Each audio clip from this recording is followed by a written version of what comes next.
Hello everybody, I'm Philip Rous and I have the great honour and privilege of being UMBC's Provost and to welcome you to UMBC's graduation celebration. First, and on behalf of our entire scholarly community, I'd like to offer my congratulations to all of our graduates. We had very high expectations of you when you joined the UMBC community, and your graduation marks the fulfilment of all of that promise. I'd like to welcome all of you that are joining us to celebrate today and have supported our graduates in reaching the achievement that we are honouring. Our outstanding faculty and staff that have nurtured you, and of course parents, family and friends who have supported you and always been there for you. So I hope you will see your achievement as arising from within the context of a community that knows you and cares about you. And as we celebrate your hard work and commitment, I hope that you will, in your work and in your relationships, truly make a difference in the lives of others. Thank you and congratulations.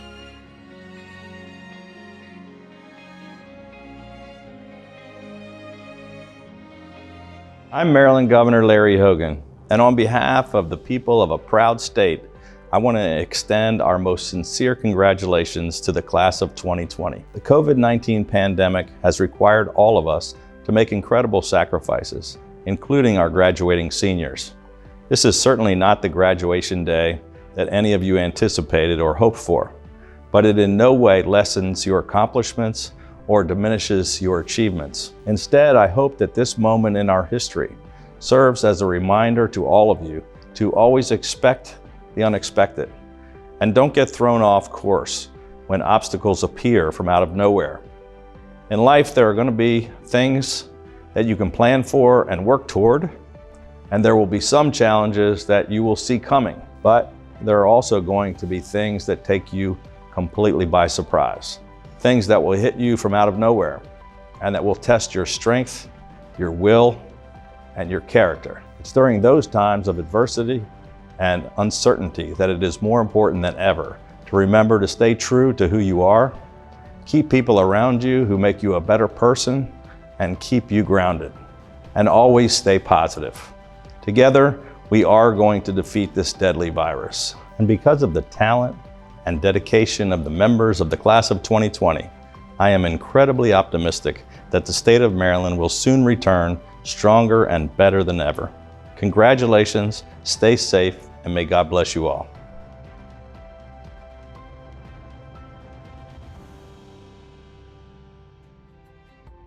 The class of 2020, on behalf of the faculty members at UMBC, I would like to congratulate you on your achievements and success. This is truly a moment when you and your family should feel proud of your accomplishments. Indeed, you are able to graduate in a semester which turned out to be difficult and unprecedented in our recent history. I would like to thank you for your commitment to excellence during these difficult times. You did not only work hard in your individual academic work, but you showed great adaptability and innovation in the way you use technology and collaboratively worked with your peers and faculty members. As you move into your professional life, you'll better understand that the ability to change and adapt to new conditions is one of the determinants of success for individuals and organizations.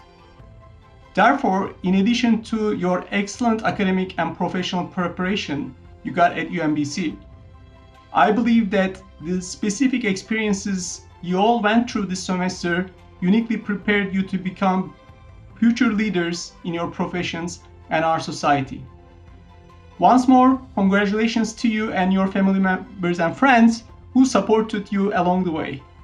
Please stay connected to the UMBC community and celebrate and enjoy this day of graduation. Best wishes and good luck to you.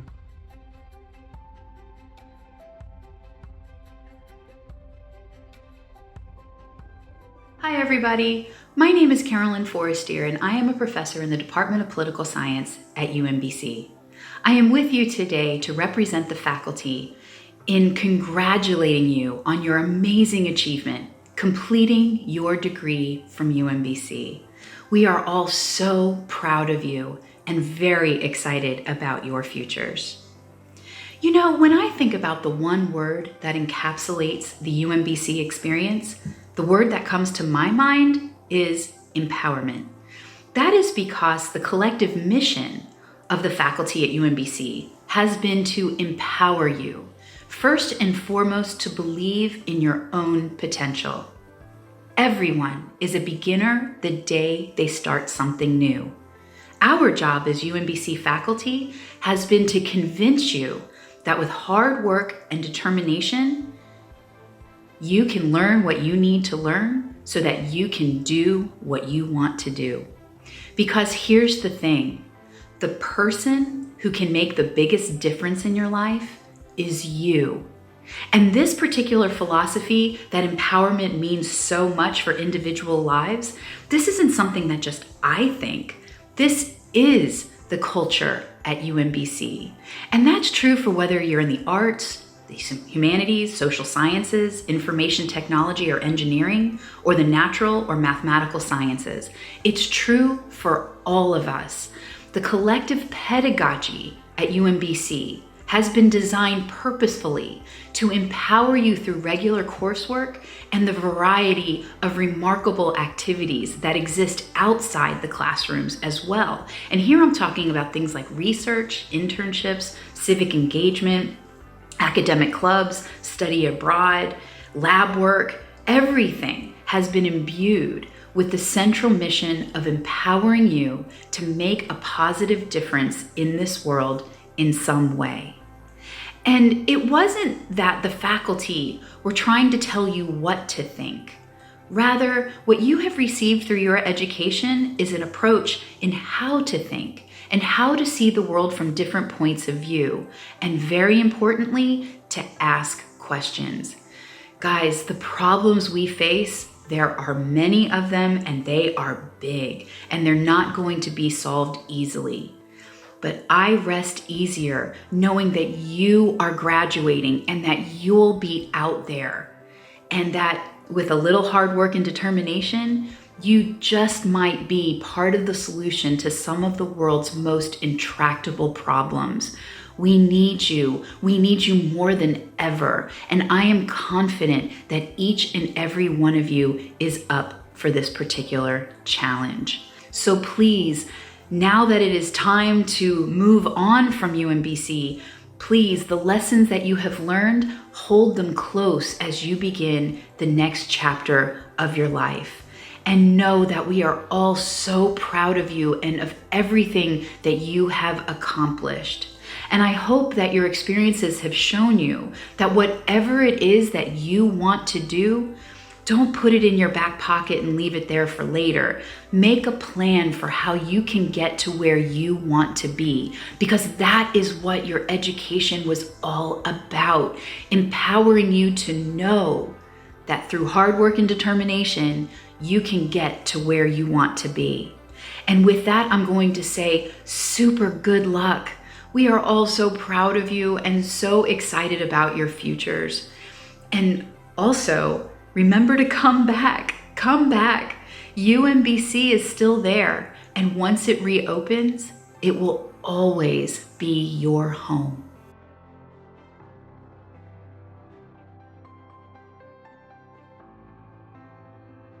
Good morning, everyone. My name is Newberry. I'm a biology major, and I am so honored to be the valedictorian representing the graduates in the College of Natural and Mathematical Sciences, the College of Engineering and Information Technology, and the Individual Studies program. The coronavirus has left me, and I'm sure many of you, surprised, frustrated, and bored many times over these past months, but a sense of uncertainty has remained constant throughout. Before our current situation, a fear of the unknown has been something that I've grappled with for most of my childhood, and getting here today has required me to face it head-on. Growing up with cerebral palsy, I became well acquainted with uncertainty. From birth, I was expected to be wheelchair-bound for my entire life. Even after intense physical therapy, as I gradually strengthened my muscles to the point of standing, uncertainty remained. Yes, I may stand, but will I walk? And if I walk, will I ever run? And if I do run, at what point will I find myself at my limit, able to go no further? As the weeks of physical therapy became months, however, I did walk. As those months became years, I ran. As those years stretched longer, I conquered walking down stairs, tying shoes, typing on a keyboard, driving a car, and many other things, to the point where my condition has become nearly unnoticeable today. Through adaptability, resilience, perseverance, and the support of my family and friends, the limit that I was so afraid of never came, and I came to see uncertainty with hard-won optimism. To weather the unprecedented storm that is the novel coronavirus, each of us has demonstrated these same characteristics. We have adapted, learning from a distance when all we've ever known was the classroom. We've been resilient, fighting away concern, sadness, apathy, and a mountain of other emotions in order to be successful in our final semester. And, as difficult as the circumstances may seem, we will persevere. So I challenge each of us to look at the situation we find ourselves in as optimistically as possible, because, as the graduating class of 2020, we find ourselves on the forefront of change. We have a unique opportunity in the midst of the coronavirus pandemic. Life as we know it has been turned on its head, but following this uncertain present is an unwritten future. This crisis has revealed numerous cracks in the system, with an overwhelmed healthcare system and a sluggish national response. Because of these cracks, paradigms must shift. Many scripts must be rewritten as we develop what will become our new normal. We will be making a historic reinvention of our world, which is susceptible to change now more than ever before. And as we have seen through the positive impacts of social distancing, change is most effective when we are on a unified front. Armed with a broad, interdisciplinary education that encourages us to be innovative, along with years of diverse experiences, each of us has developed the tools to make change. In creating this change, let us stand together and support one another, just as we are doing here today. While now we may be couchbound, we will one day stand again. Once we stand, we will soon walk. Once we walk, we will then run, and when we do, we will change the world together. Congratulations, class of 2020. Good morning. Hey, y'all. My name is Lydia Coley, and I am an American Studies and Elementary Education major, and I'm honored to be the valedictorian representing the graduates in the College of Arts, Humanities, and Social Sciences, the Erickson School of Aging Studies, and the Social Work Program. Try to say that 10 times fast. The Danish philosopher Søren Kierkegaard wrote that life can only be understood backwards, but it must be lived forward. Our success in graduating is a great opportunity for us to reflect backwards to ensure that we can live efficient and effective lives moving forward. Reflecting brings us focus, feelings of calm, and it allows us to acknowledge our accomplishments during moments of success and even in moments of failure and uncertainty. Last semester, I wanted to create a space to combine my two passions of food access and education into one forum. Working with faculty, I co-organized a community garden panel, and it was a success. Through my moment of success, I reflected, and I realized that the threads of my life are connected. These threads reveal that I'm able to make genuine connections, that I have a strong focus on uplifting underserved communities, and I'm committed to listening. This is how I will live my life forward. To live life forward, we must ask ourselves, how and when do we reflect? Reflection requires us to be present, to be curious, and to have the desire to make sense of the world and decisions around us. There are a number of different times in life that prompt us to reflect. Our fellow graduate Hyatt realized that her success is based on having set goals for herself, so she will continue to set goals to be successful. Katie, another fellow graduate, realized that her success came from setting expectations for herself, and she will move forward by setting expectations to be successful. Reflection can also ground us in times of uncertainty and despair. Right now, many of us may feel uncertain. During this time, I encourage us to sit in the uncertainty and to reflect, to see what we need to highlight in ourselves to move forward. When fellow graduate Pat reflected, they realized that it was their resilience and confidence that enabled them to move forward successfully. Each of us has the material in ourselves to reflect. We can write in a journal, paint, or go on a walk to be present with our thoughts. Within that stillness comes clarity and power. The power of knowing, the power to change, the power of ourselves.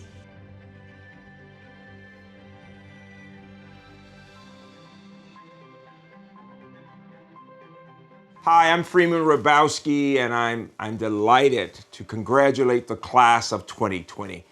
This is your period, this is your time, and today we are celebrating your achievement. I wish we were there in person together, but those times will come. Right now, though, I want you to reflect on who you are and what you've done to get to this point. It is significant that you are the 50th class for UMBC to graduate, that we are in 2020, and it was the first class graduated in 1970. And what's significant about that is that, amazingly, my wife and I are celebrating our 50th reunion from college. 50 years ago, we were sitting in the audience, and I was a scared kid who had just proposed to his girlfriend and was wondering, will I make a good husband? We were getting ready to go off to graduate school, and we would be okay. And it had been such a difficult time in the 60s for those graduating about that time in the 70s, because we had seen friends go to Vietnam and be killed at age 20. We had seen the assassination of our beloved President John Kennedy. We had seen the assassination of Dr. King. And the question we were all asking was, will we be okay as human beings, as Americans, as a people wanting to make a difference? And here you are today in a challenging time, a time as this generation, as all of us in the world today have never seen, quite frankly, when we see families suffering and we've seen people who have died and people who are sick. And yet on the other side, we have seen so many people working to make a difference and to help humankind, the first line people, whether they're working in a grocery store or they're working in a hospital. They are putting themselves on the line to help other people, and we thank them. And many of our alumni are doing just those kinds of things. When you think about it, I want you to remember that this is a time, yes, for questioning who we are, for looking at our values, and as I've always talked about, that we should be looking in the mirror. We should be thinking about how we think about things, about our language, about how we interact. And I want to congratulate the class for doing all you needed to do to get to this point, not only before this year, but the challenges you faced during this period. It has not been easy. We know that. You have worked with us. You've told us when we needed to improve something. You've thanked us when we've done something right. And most important, we know we are a community here at UMBC. We care about each other. We will continue to do that. And so, finally, as you think about the future, remember that this moment of celebration is a time to thank your families and your friends, a time to think about your own story, just as I was telling you about mine, and to know you're going to be okay. You know, 50 years later, as Jackie and I celebrate our wedding anniversary this summer, our 50th and our 50th reunion from college, I can't help but think back and then think at all of you and think, I want them to know they've done a good job already. I want them to know they're going to be okay. Remember that many of the challenges we face in our society, we have the opportunity to address. We will be the leaders. We can address discrimination. We can look at the difference between those of us who have been privileged enough to get an education and to be doing fairly well in this time when we can be getting degrees and preparing for what may seem like a future that may not be quite known, but we know we have the skills. And then all those people of all backgrounds who need support to get an education, need support for health care. We must think about the fact that of those to whom much is given, much is required. And so think of this period as one of service, of leadership, of courage, of speaking truth to power, of using evidence to make our decisions, to understand that human life matters and that hope springs eternal. I challenge you to watch your thoughts, they become your words. Watch your words, they become your actions. Watch your actions, they become your habits. Watch your habits, they become your character. Watch your character, it becomes your destiny. Congratulations to the class of 2020. Thank you very much. If you bring to the future the same personal qualities and personal commitment you have brought to this campus as students, good and important things will happen to each of you and to those around you, and the university will be proud to have played a part in your lives.